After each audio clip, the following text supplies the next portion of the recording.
All right, guys. So about 18 months ago, I did this interview with Tom Byer. It was all about, his experience as a coach in Japan and China and now working in the US and working with FIFA and working with developing young soccer players all over the world. Sadly, because of issues with our sponsor, that video was deleted, gone.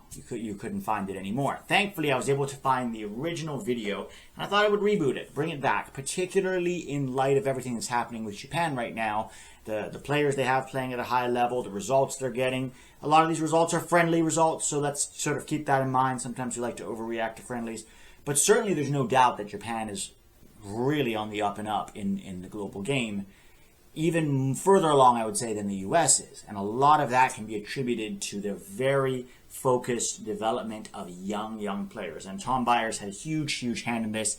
It's a fascinating interview. Maybe one of my favorite interviews I've ever done on this channel. So I thought I'd bring it back, have a watch, tell me what you think, send it to parents who have young kids who want to get them into soccer, send them to coaches, send this video, because I think for us to really get to the next level, to graduate to where we can compete with the top teams in the world, our biggest gap right now is that when players enter the team game at 6, 7 years old, whatever it is, they have almost no ball skills. And what Tom is saying is you've already lost some crucial development years there, maybe the most important ones. So don't listen to me, hear it from his mouth. Enjoy, smash that like button before you watch it, and if you're new, subscribe. Welcome to the channel. I'll see you guys at the end. If you were king for a day in the US and you could change one thing about the way we develop soccer players in this country, what would it be? Simple. Focus on families, focus on parents, focus on kids before they cross over the line into organized play, and focus on developing an army of little 5 and 6 year olds that are skilled at ball mastering. Once you do that, many of the problems in football development or soccer development cease to become problems. That's it. All right, everybody. Welcome to a very interesting episode of the 11 Yank Show. Today, I'm very excited to have with me Tom Byer, noted soccer coach. And how would you describe yourself, Tom, as a curator of soccer development? What would be the right title for you? Well, hello, Pete. Thanks, first of all, for inviting me onto your show. I'm these days I do more of consulting, I suppose. I was a former player, coach. I've got a very interesting skill set. I think that's what kind of shapes my perspective on development. But I'm more about helping organizations devise strategies centered around our philosophy of this whole kind of soccer starts at home. But I've got a very strong background in technical development as well. So if I were to classify myself as a coach, it would be I'm mostly specialized as a technical coach. An important skill for young players, technique. Tom, I first heard about you when I was coaching in India. And I think one day I was just sitting at my computer and I thought to myself, I wonder how many American soccer coaches there are abroad around the world. And so I Googled that. I literally Googled American soccer coaches abroad, and you're the first name that popped up. And at the time, I think you were working in China. I could be wrong. This was back in 2012, I think. Yep. But I was following your career with interest and what you've done in Japan and China and other countries. And I was very intrigued by your general philosophy about technical development and what to do with the right ages of player and when to start. And it was just fascinating to me, and I've been sort of following your progress ever since. And I'm really glad to hear that you're working with the Houston Dynamo now and with the University in Houston as well, right, to help develop players, or at least to research player development. That's right. Well, yeah, I mean, I've been in Japan for a long time, 36, 37 plus years. I did extensive work in China. I haven't lived full time in China, but I was commuting literally back and forth between Tokyo and Beijing for several years.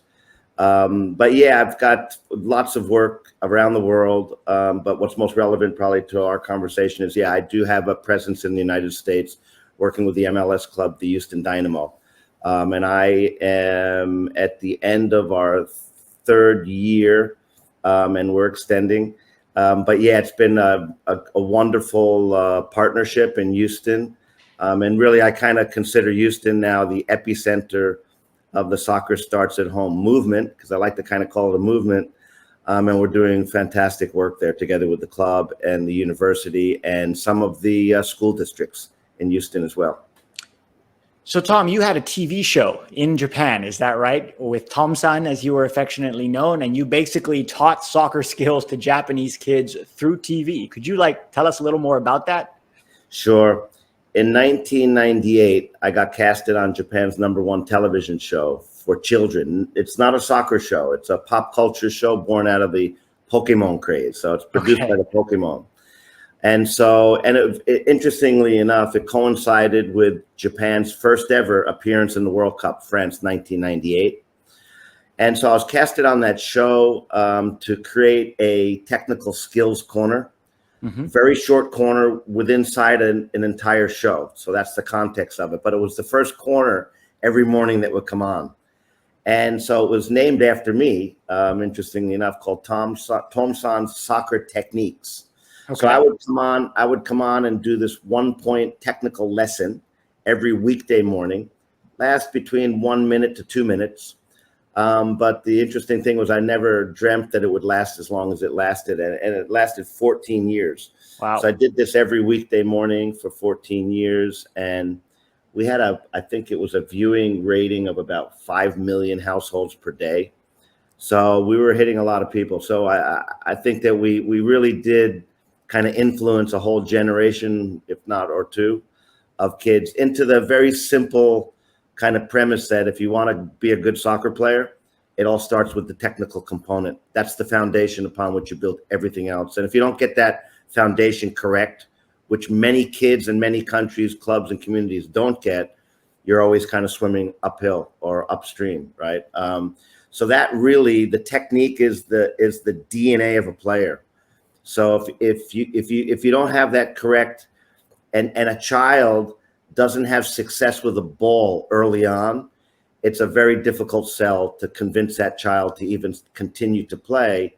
And if you look at the numbers in America, we'll talk about America, is that 38.5% of American children who play soccer quit by the age of 7, and another 50% quit by the age of 10. So those are staggering numbers, alarming numbers.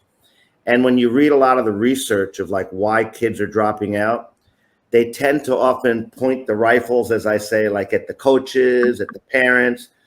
And there could be something to that, but I challenge and I say, well, I think one of the biggest reasons is because most children never learn the basic building blocks to enjoy playing the game.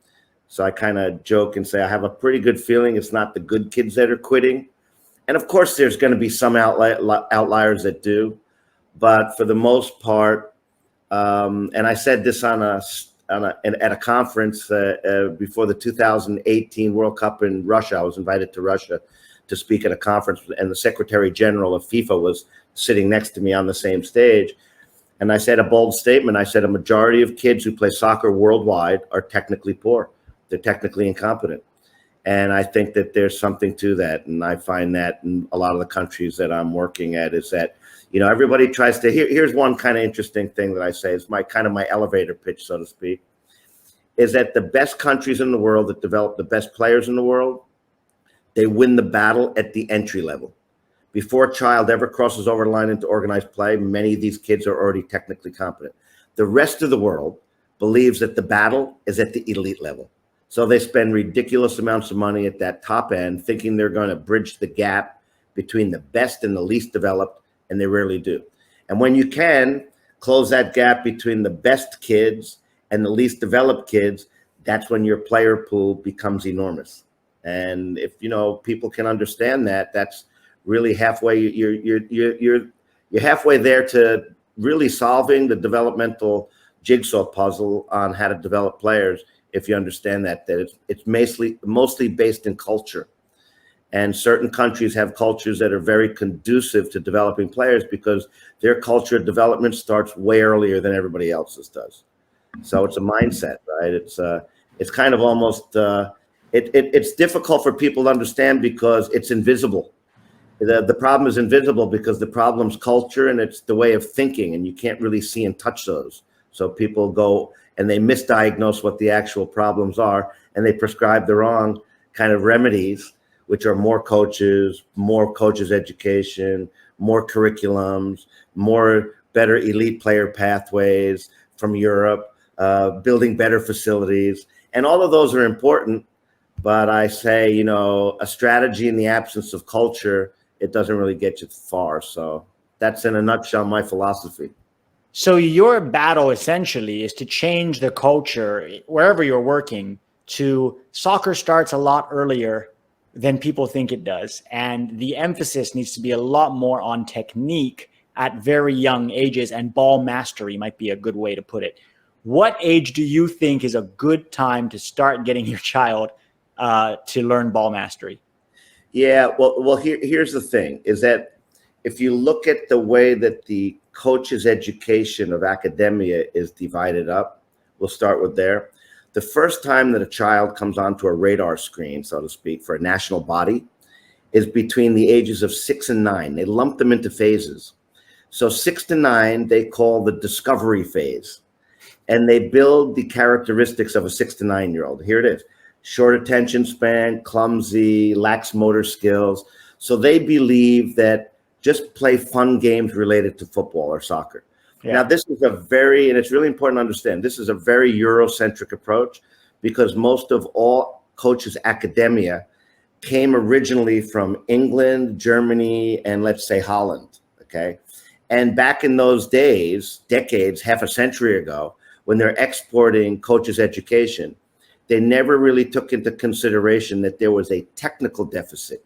Because why would you? Football's a religion. Kids play in the street. They play everywhere. So they mostly, if you look at academia, it's divided up into mostly systems, tactics, formations, physical, mental, all of these things. But the technical component was really, really never centered on. And so when you look at these coaches' the whole kind of outline of what they teach, that's like a gaping hole.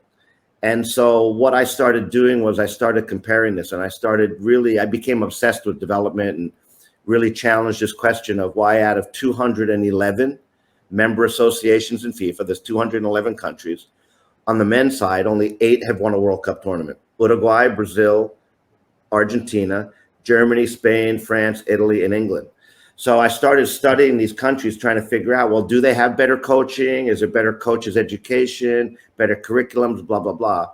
And I couldn't really find any distinguishing factor other than that culture's in place that really their culture development started much earlier. Yeah. So what I'm not calling for is organized training amongst 2, 3, 4-year-olds in a collective. So football or soccer starts at home. Doesn't fall so much in the context of a team. It falls in the context of a family. So if you understand development and you understand the importance of technical development from a very early age, then you will have to accept the fact that probably the most important person in a child's development is more often than not going to be the parents. So the parents have an enormous amount of influence on their kids. And I hadn't understood this, Pete, until I became a father myself. Now, for many decades, I was working with other people's kids, but I didn't have my own kids. And it really wasn't until I started off with this kind of experiment, I guess it would have been, or just trial by error, that I started to connect dots by looking at everything I had done in my past life in football or soccer development, and then fast forwarded to having a little 1, 2-year-old running around the house. I started to connect the dots. So here's kind of the genesis of the Soccer Starts at Home. I was doing an event one day for one of my sponsors, actually Adidas, and they were giving me these little miniature balls to sign after an event. And I do these events for like several hundred kids, so there's a lot of kids there. And the proverbial ball fell right in my lap because my first son had just started walking. So while I was signing these balls, I literally cocked my head, and there was one of the Adidas guys who manages me, or takes care of me in Adidas. And I said to him, and I held the ball up, and I said, hey, send me a few of these balls to my house. Okay. Because I just thought these balls would be perfect for my son because they were very small. Now, these balls aren't meant to be played with. They're actually meant to just sit on a shelf as a replica. So behest to me, a huge box of balls arrived at my home, and 20 balls in this big box. So being a technical coach, I thought, okay, I went and I put 2 or 3 balls in every room of my house, and I discouraged kicking. And I discouraged kicking. Yeah, discouraged kicking, which really goes against everything in the entry level, because when you go around the parks, and people don't understand this until now, they hear this and they go, and look, if you go around to most parks on most weekends in most countries, you'll find the parks are filled with kids. If they have a football or soccer ball, it's basically they're kicking it back and forth. Mom and dad are kicking it, or they're in front of the goal and they're shooting and they're just running. And the little 2, 3, 4, 5-year-old is running around, hovering and buffing and falls, and then it finishes, right? Yeah. So I went in the other direction, again, because I'm a technical coach, and knew the importance of this ball mastery. Ball touch is a whole bunch of different words you can use for it. So I encouraged this ball mastery inside my house. And I started to model it with these little balls. And these guys, iPhones had just come out at the time. So I started to collect a lot of video data on my kids. Just there was no intent on trying to develop some philosophy. I'm just a father like everybody else. I'm taking videos of my kids. But I think I was asked, and I was working in China at the time too. And someone had asked me to do a presentation to a kindergarten school that apparently specialized in football development in Beijing. So I started to think about it. I started to just kind of think about what I was doing, and I could see the progress with my son as well. So that's really the genesis of what happened with the Soccer Starts Home. But here, there's another very important kind of cog along the chain of Soccer Starts at Home. I started to write a book because I put this presentation together, and I had seen, and I started challenging everything that traditional soccer or football education had taught me. And I'd taken all my coaching licenses. I've been an instructor as well. And I started realizing that kids can actually learn technical skills from a young age. And I could see how that. How young are we talking?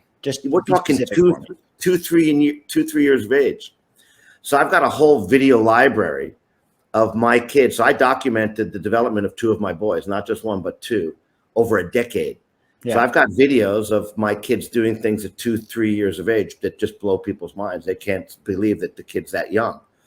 And then I started to, it's a movement. It really is. It created a movement that I became the leader of.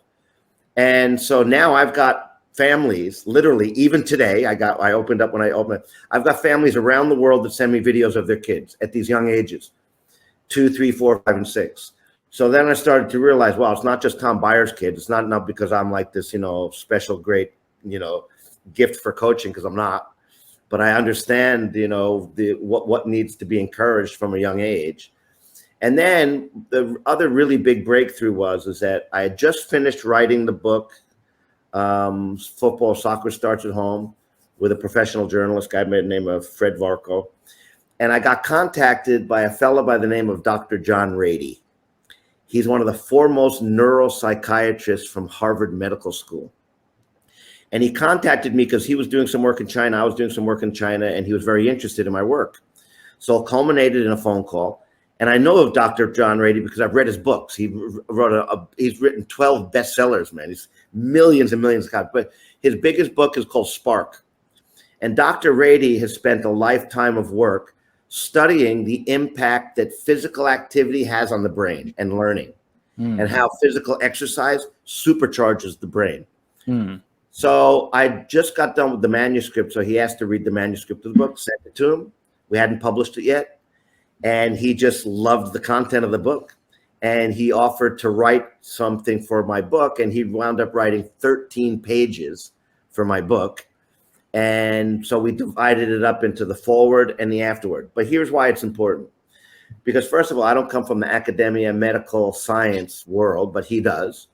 So when I started to show him the videos of my kids at 2, 3, and 4 years of age, he was blown away. And he started dissecting and analyzing what I had not understood, but he did.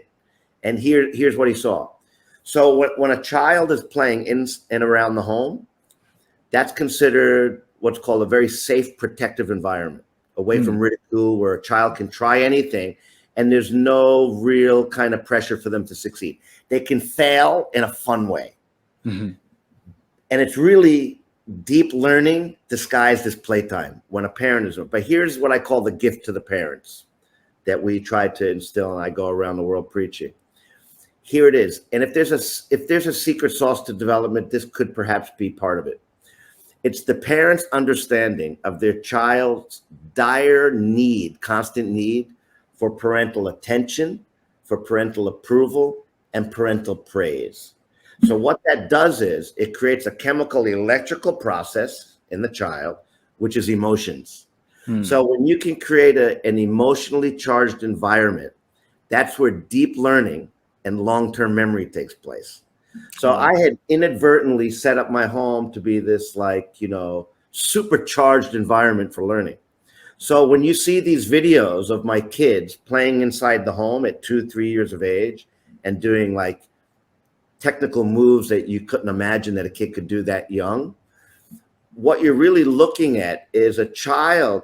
Put it this way: in the absence of a parent being present in that room, those videos don't exist. A little 2, 3, 4, 5-year-old is not going to go off and start practicing in an empty room by themselves unattended. So that's magic. That's the magic. Now, soccer starts at home or football starts at home doesn't literally mean that a kid has to be in a living room. It's that connection between child and parent. But then here's the one other really, really important part of the whole connection to the neuroscience part. The part of the brain that's responsible for ball mastery is the cerebellum. Now, in the science world, the cerebellum was thought to only be mainly responsible for motor skills, rhythm, balance. But the new neuroscience, has discovered that the cerebellum is responsible for much more. It's responsible for thinking. It's responsible for memory. It's responsible for decision-making. It's responsible for controlling emotions, reading, and single-digit mathematics. It's a lot. It's a seat of the unconscious mind. So Dr. Rady, as he wrote in our book, believes that this ball mastery is a training for the cerebellum. It's a cerebral training for the brain, because we don't have a different brain for learning mathematics or knitting or playing football. It's the same brain. So what ball mastery is really teaching a child is the ability to pay attention. So when you can teach a child at 2, 3, 4, 5 years focused attention, how to pay attention, that's when they learn how to turn the learning switch on. So you can bring the best coach or the best teacher to the classroom of any school or any team, and if that child doesn't pay attention, they do not absorb that information. It doesn't get stored in the brain at all. So this is really, interesting stuff, and that's the reason why, for example, I've got several top universities around the world that have been studying and researching our program. Stanford University, we did together research in a remote area of China called Chengdu, 3 remote areas with 80 little 5-year-olds from 3 different learning centers.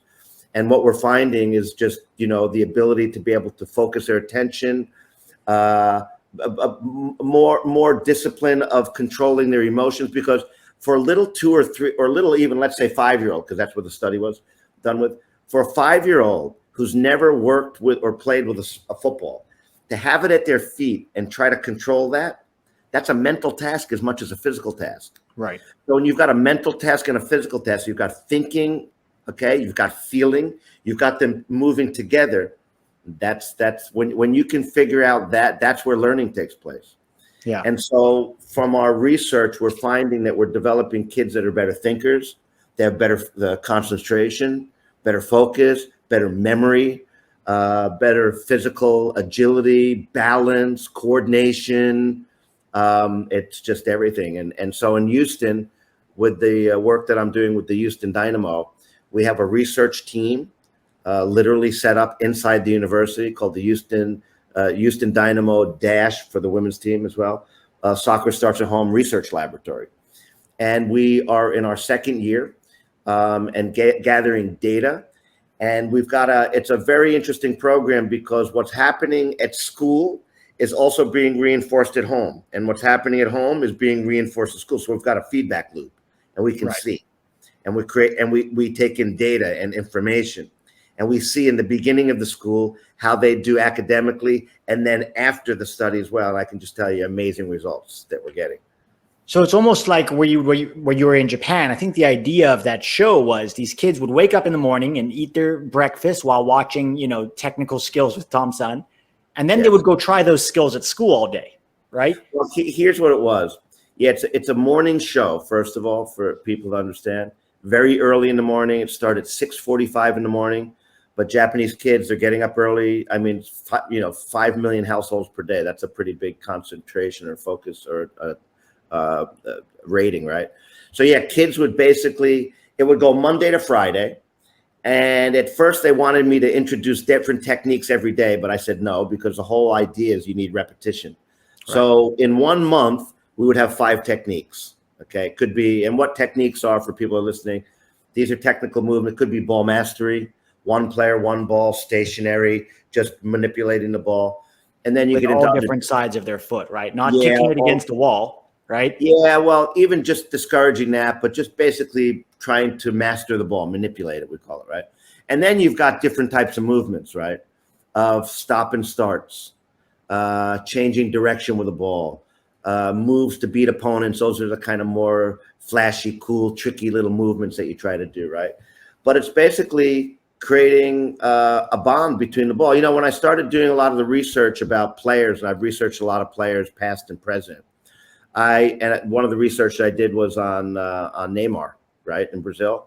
And his father did an interview years ago, and he said, people don't realize in Brazil, kids don't fall in love with football at first. They fall in love with the ball. They fall in love with the ball first, and that facilitates falling in love. So really, that's what we're trying to do. We're trying to facilitate a love for the ball and understanding way before in the context of playing, which I was able to do successfully with my kids. My kids, my 2 boys, basically were playing with the ball, learned to master a ball before they even had any concept in the context of joining a team and winning and training and position play and all that.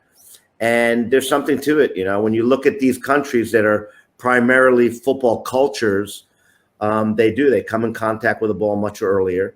And often that there's a very special relationship between child and parent, which is facilitated through football, and that's the culture piece, right?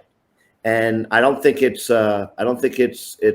wrong to say that even in America, when you look at a lot of the best players over the years and the decades, and even today, a lot of them, that make it to the national team, make it to the professional leagues. A lot of those kids are from immigrant families where they've got a culture at home that values the importance of football. It's just like education. And when a child does well academically, you usually find that there's a culture at home that values education. Well, it's the same thing with football. Yeah. So, coaching courses often teach that the golden age of technical development is 8 to 14. But you seem to be arguing that actually technical development starts long before the age of 8. Could you speak to that a little bit? Yeah, absolutely. So, yeah, again, in the football academic world, they lump kids into these phases. It depends on which country it is, but a lot of them have the skill acquisition phase at the little bit later ages, from anywhere between 9 to 13 or 14. So that's what I've been challenging. And I've been saying, no, kids can learn. I've proven it. I've taken my presentation around the world. I've been invited by FIFA, UEFA, Ajax, Dortmund, Dynamo Zagreb, Manchester United, Tottenham Hotspurs. I've been invited to all the best and to show. And they're all of the same conclusion as well, that the football world has got a little bit of a black hole in it, where they have literally, the football world, soccer world, has not caught up to what science already knows. That's the reality. And that is that skill acquisition happens much earlier. And it can happen as early as 2, 3, 4, and 5 years of age. The reason that it hasn't really been widely accepted is because a child up until the age of 6, they haven't joined organized play yet. So nobody's given any thought to it. What would you do with a child before that? Yeah. But people are catching on. It's changing a lot. But it takes a lot of time to change, right? You're talking about culture, and you're talking about this not falling in the context of teams. And the other thing too is you got to realize coaching business is $1 billion industry. Okay. So we've been led to believe for decades that player development happens in the traditional sense between a coach and a player. That's it. Yeah. But when you start to, basically dissect it, and I start presenting and showing, and here's the other kind of elevator pitch, right? If you can get a child comfortable and competent with a ball at their feet before they cross over the line into organized play, which is usually the age of 6 globally, first grade, that's half of the problem. And there's a bias that manifests in a very positive way for those kids. Those kids normally become the most popular kids on the team. They become usually the leaders on the team. And here's why. Because when you get a kid who at 6 years of age, it joins a team, and he or she has already got the technical component down, first of all, everybody believes that lightning struck in a bottle. Whoa, this kid was born a natural. But no, almost 99.9% of the time, that kid got an early head start from a father, usually. It could be the mother as well, if it's in the United States especially, right? So this kid was exposed, and he learned, or she learned, the basic techniques. Now, what happens is that in a team environment, when the coach says 2 to a ball, or 3 to a ball, or 5 to a ball, or they're going to always gravitate to the best kid, or every kid does. So now that kid's becoming a little bit popular. That kid's the popular kid because everybody wants him or her on their team. Now, when the coach wants someone to demonstrate, who are they going to ask? They're going to ask the better kid. So now a little 6-year-old, 7-year-olds getting the opportunity of leadership, of leading 20 other 6-year-olds. So there's a bias that manifests in a positive way. And I don't think that it's a fluke that both of my boys, which are 3 years apart, both wound up becoming the number 10s on their team, and both of them became the captains.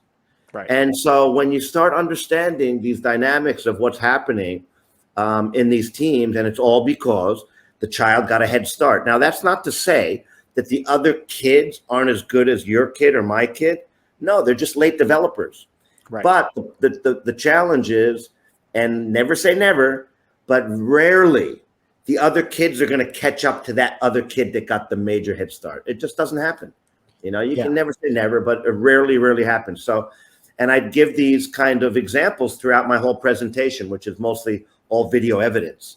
I show through my presentation from the time my kids could walk and stand, what does it look like when they have a ball at their feet? And then when they're 2, they're 3, they're 4, they're 5, they're 6, 7, 8, 9, they're playing on teams, they're in full pressure situations, showing how that ball mastery and that technical development in the living room, how does that transfer out onto the pitch during training and in a full pressure game?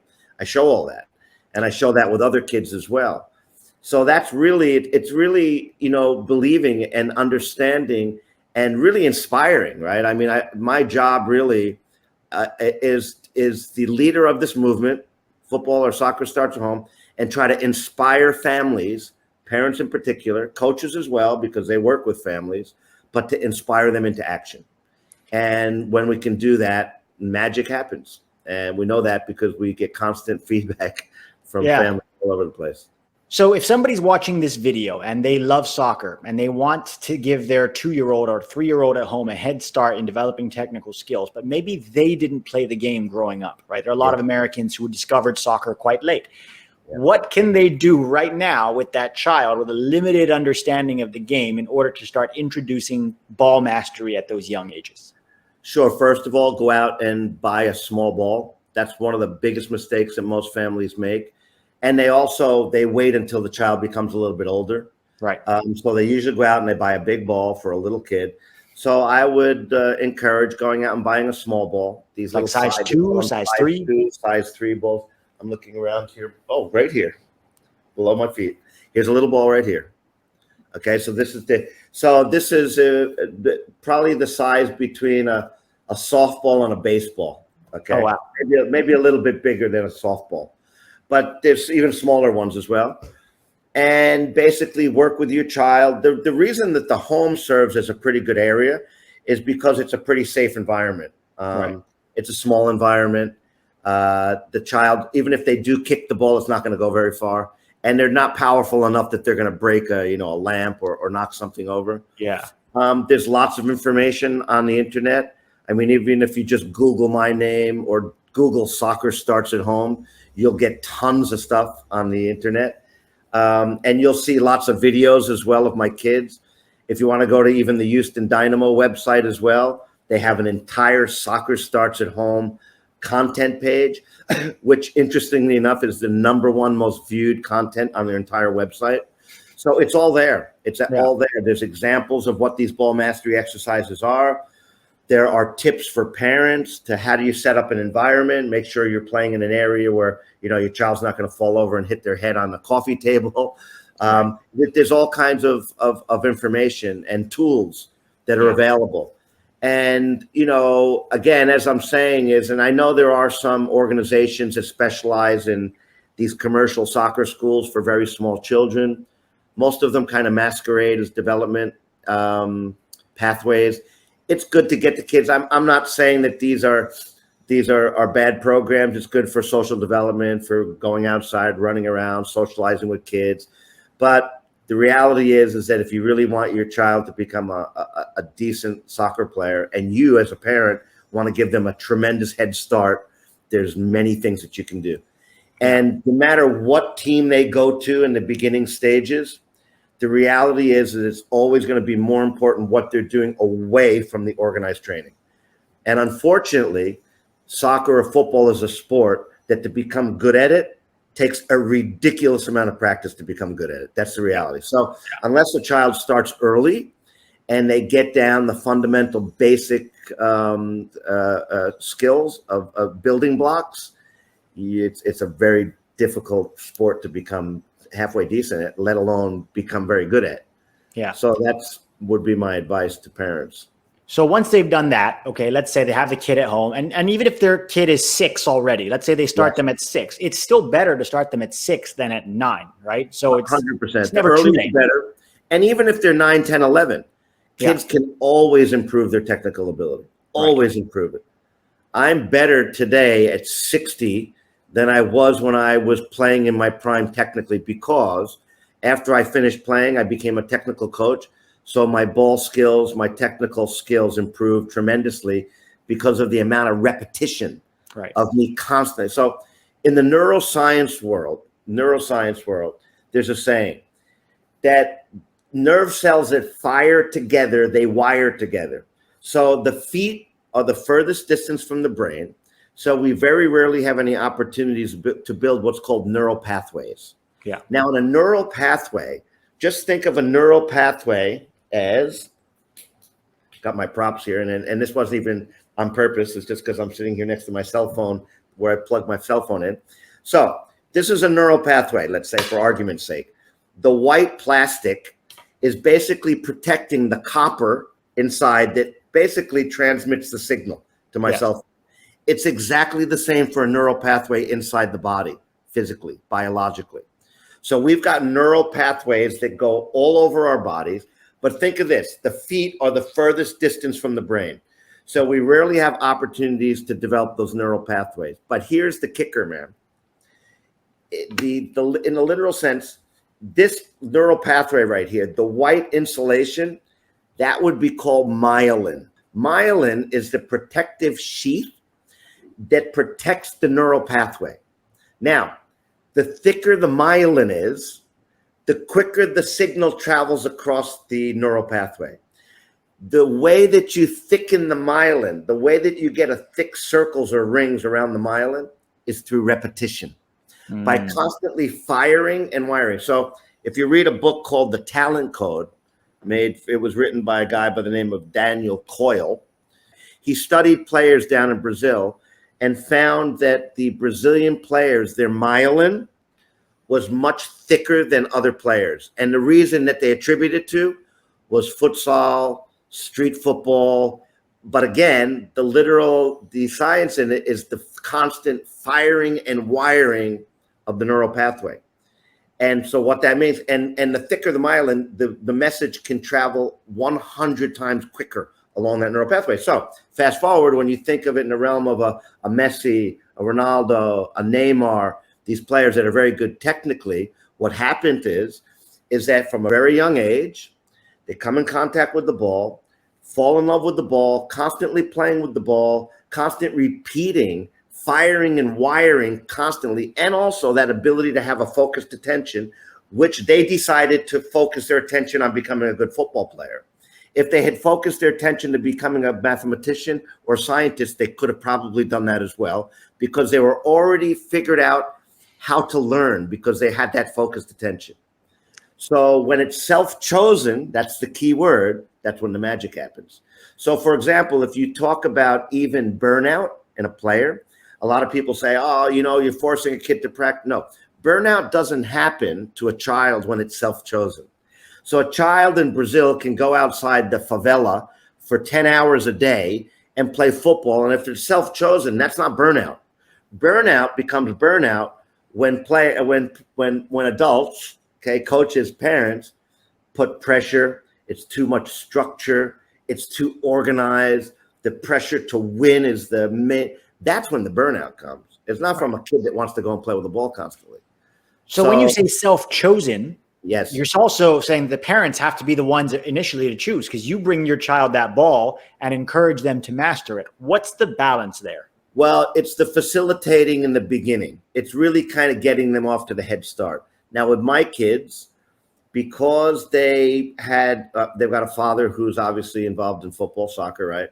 So I introduced the ball, but my kids also experimented with lots of other sports as well. Basketball, swimming, ping pong, tennis. They played baseball a little bit, even lacrosse, lots of other sports. But the kids will usually gravitate to what they do best. Right. So that head start obviously gives them, you know, a better capability, or at least fun or success. Let's call it success, right? When a child is successful at something early on, well, that means that they're going to have fun. When they're going to have fun, they're going to want to practice more. When they want to practice more, they become better. When they become better, they have more fun. So it's this kind of circle that goes around. So what I'm saying is that, and this also, ball mastery is tremendously good for any child, regardless of whether they go on to practice and play soccer, or they play baseball or football or basketball or anything. And there's also another little interesting research or a study going on or looking at that someone stumbled upon this idea too, that tennis players, especially on the men's side, most of the top tennis players in the world played football as well. And it could be because of that ball mastery and the footwork, because tennis footwork is very important. But there's someone that I know, a friend of mine, who's actually looking into this and doing a lot of work, trying to see that. But he came across this idea that there's a correlation between kids that start off ball mastery very early and some of these top players in the world, even to today, Federer and all these players that are playing.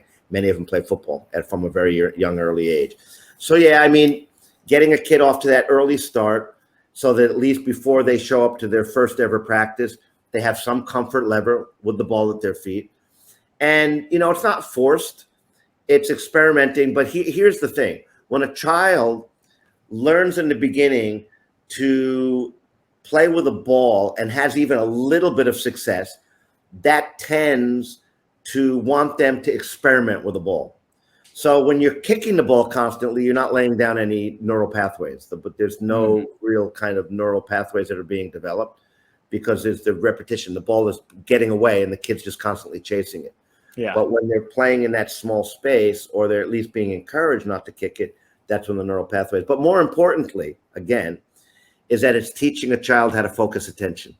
Right. And there is no greater gift, now that as a parent, there's no greater gift than you can give a child when they can learn and develop that ability to focus their awareness and their attention on something, on a task.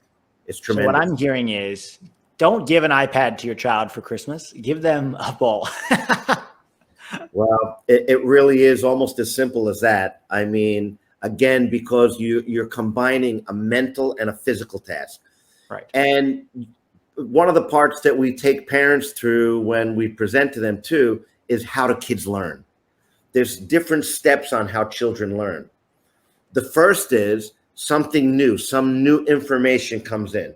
And they know, again, from the neuroscience world, the brain, they call it neuroplasticity. What that means is, in the old academia of neuroscience, they believed that you basically had this big glob of like clay that was a brain that you were just born with and just never changes. Well, that's completely out the door now. The brain is constantly biologically changing right up until you take your last breath. Wow. And it changes when you take in new information. So neuroplasticity means that anytime you take in something new, like if you're learning something new for the first time, literally, Pete, your brain is connecting neurosynaptic connections together. There's chemical reactions that are going on. Every thought that you have has a biological consequence. So it creates a biological marker. Every memory that you have is attached to an emotion. That's why you can usually remember where you were in a specific time when some big event happened, because that memory that you recall, it's attached to a chemical reaction. So as soon as you think about it, the brain will make a chemical reaction that floods your body. Okay. Right. So that's why it's important of understanding how learning takes place. So there's 4 ways that you learn. So when new information comes in, your brain literally changes. Then when you have instruction, a parent literally coming out and instructing, now there's interaction there again. So now again, you got thinking, feeling, moving, communication, socializing, right? Right. Then you've got focused attention. If the kid can't pay attention, learning doesn't take place. Yeah. And then the repetition, which hardwires it. It basically. So when you look at, like, even with my kids, right, when they were playing and doing this ball mastery skills 2, 3, 4, 5, 6, what they're doing is they're firing and wiring. That message is going into the brain. And it's being stored. It's being stored in the brain to be used later on in an automated, unconscious way without having to think about it. So when a Messi or any player who's good technically, when they're getting ready to recall a technical movement, that happens. That's a mathematical equation of such complexity that's done in a millisecond. Boom. Same as basketball with a Michael Jordan or whoever that has that skill acquisition, and they've got it hardwired into the brain. So the only way to be able to hardwire that, and so that the speed that it comes into automation where you can execute the movement, is through repetition, man. And from doing it over and over and over again, it becomes an unconscious process. But the problem is in most soccer players in the world, they basically, there's different little steps. Most players, and it's a whole different world of talking about scanning and understanding and what you're doing off the ball. But what happens usually with players is when they're playing in a game, they're tracking the ball. They don't have the ball. So I'm looking at the ball. Okay, a teammate makes a decision to pass it to me. So I'm watching the ball come to me. Okay. Once it comes to me, I have to control it. Once I control it, I'm going to look up. I'm going to look and see, what can I do? Can I pass to a teammate? Can I dribble? Can I shoot? And then I'm going to execute. Right. Okay. Well, the Xavis, the Iniestas, those players, now it's a whole different science. They've shortcut 2 or 3 of those steps already. Yeah. Before the ball comes to them, they've already designed, they've already mapped it out. They've seen what's their distance from their goal to the opponent's goal, the sidelines, what's their distance to their closest teammate, to the closest opponent, where's the space? So that's a whole new science. But those are byproducts of having good technical skills. If you don't have good technical skills, very difficult to think about the other parts of the game. You know, we hear a lot these days about the dangers of early sport specialization, right? And how it can be bad from an injury perspective. Yep. How do you, and not just from an injury perspective, but for a lot of other reasons, how do you reconcile the fact that the best players in the world specialized in soccer from a very young age, right? Messi, Ronaldo, Neymar, these guys didn't play. Whereas in the United States, players are actually more likely to play multiple sports when they're children. And how do you reconcile those two facts of, like, on the one hand, you need those 10,000 hours to be a really good player. On the other hand, if you're playing basketball twice a week and soccer once a week and baseball on Sunday, you don't get as much time with the ball as you would otherwise. How do you address that just mentally? Yeah, it's a very hotly debated topic, first of all. And so there's a lot of schools of thoughts. I just listened to a podcast recently, actually took notes about it, and there was some researchers that have been researching this. And to be honest with you, if you delve deeply into it, the verdict is not out. there's not enough information to really support either position, to be honest with you. Specialization is good or it's bad. There's a lot of different things. There's ideas that too much sports could be adverse to injuries. Some say that, if you don't play enough sports, you don't work out the different muscle groups. So there's a lot of different opinions on it, right? I can only tell you kind of based on my own kids and also what my observations have been. Basically, the beginning of all science is observation, right? And so you're right. I mean, a lot of these countries, it's not so much that kids want to specifically specialize in one sport. It's got a lot to do with the cultures, right? I mean, if you look at those South American countries and European countries, of course, the first sport that comes to image is going to be football. So naturally, there's going to be a bias that's going to push kids and families more towards a football, right? But, when you look at it in America, and there's one kind of, question, which I think is a bit of a ridiculous one, about how, the best athletes don't go into playing soccer in America. And imagine if it's about the most ridiculous, I think, statement that people have. It just goes to show people they're out in left field then, man. To say that we don't have some of the great athletes playing our sport in the United States it's ridiculous, to be honest with you. But that's again, another whole kind of. If you were king for a day in the US and you could change one thing about the way we develop soccer players in this country, what would it be? I'm sure there's many things you would want to change, but what's the number one thing? Simple. Focus on families, focus on parents, focus on kids before they cross over the line into organized play, and focus on developing an army of little 5 and 6 year olds that are skilled at ball mastery. That's it. And then once you do that, many of the problems in football development or soccer development cease to become problems. That's it. And then it's just the let them play actually works. When you've got 10 or 15 little 6 and 7 year olds that are skilled at ball mastery, then as a coach, very simple for me. If I'm a coach, if I'm an under 6-year-old coach, the first meeting I'm having with the parents, not with the kids, it's the parent. I'm going to teach them exactly what their responsibility is. I'm going to get them to all set up on my team. They would have a WhatsApp group. All the parents would be in it. The kids, I would basically deliver these ball mastery exercises that they do at home. They would have to upload video evidence that they're doing it a couple times a week. And then when they come to my practice, they're going to do a fun warm-up. And then I'm just going to break up the field and they're going to play 1v1s and 2v2s. That's it. Every week, every day. That's it. Love it. That's perfect right there. I mean, Tom, there's so much more I'd love to talk about with you, for specifically the athleticism thing. If we could just dive into that quickly. I saw on Twitter the other day, somebody had posted their 9-year-old's conditioning program at his soccer club. And the parent, who was I believe an ex-NFL player, said he failed that conditioning test for his 9-year-old son. This made me physically angry reading this tweet. In American sports, we value athleticism, physical athleticism. Understandably, it's a very big part of our sporting culture for very obvious reasons. And in many sports, it's extremely important. At what age should parents and coaches start worrying about quote unquote physical conditioning? And should it ever be done without the ball?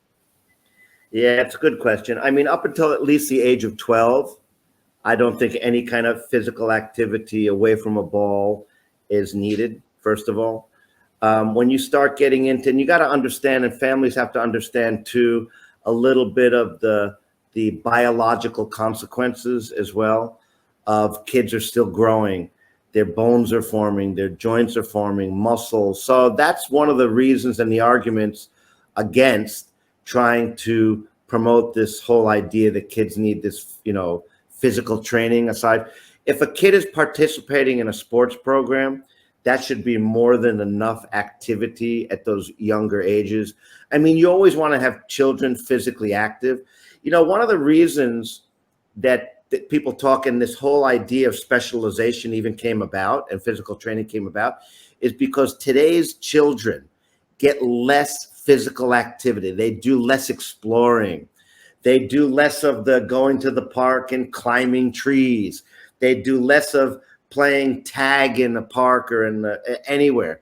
So that's the concern, that they're not utilizing different muscle groups and they're not moving around. They're not learning the agility. They're not learning how to run and change direction because they're trying to avoid getting touched or tagged by a kid.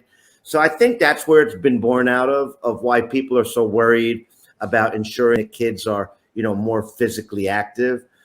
But for me, I mean, even right now, okay, so just give you a life example of my own family, right? I've got a 13-year-old and a 16-year-old.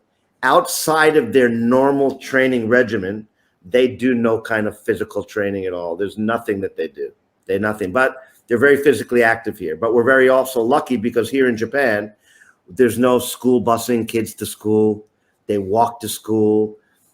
Even myself as a 60-year-old, I get unbelievable amounts of physical activity. I probably walk several kilometers or miles every day because that's the whole way that the community is set up. We've got mass transit, everything, right?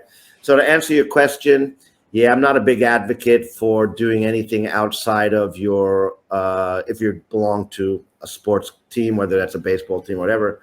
And you'd like to think that at least most coaches are aware of this. You do get the outliers that kind of go overboard where they'll, put some content. The other thing too is that you got to realize too, because I'm very active on Twitter, as you know, as yourself, is that people sometimes get a little bit of a bad rap as well when they see a piece of content on Twitter or Facebook or whatever, and it's a 30-second clip of like kids doing physical activity. That tweet is going to get completely destroyed. Right. But it's got to be in the context of things. Yeah. So even my kids love those kind of things where there might be like an obstacle course, or they might have a ladder and they want to do like a time me. How long can I do? So everything's got to be in context. This was really informative and insightful, Tom. I'm trying to think about, as a parent right now, I just watched this, or a coach or even an older sibling, and I want to do something. What's the first thing I should do now? Should we just Google Soccer Starts at Home? Is that a program that's available online? Yeah, well, again, not to shamelessly plug only the Houston Dynamo, because we've got 28 MLS clubs and we've got clubs around the world, but we do have it all packaged there. If someone wants to go to the Houston Dynamo FC /Soccer Starts at Home. Okay. The other that's thing, a program wherever you are in the U.S. You can use that. Everything's there. Everything's there. It's the philosophy. It's the methodology. It's video library. It's parent points. Everything is there.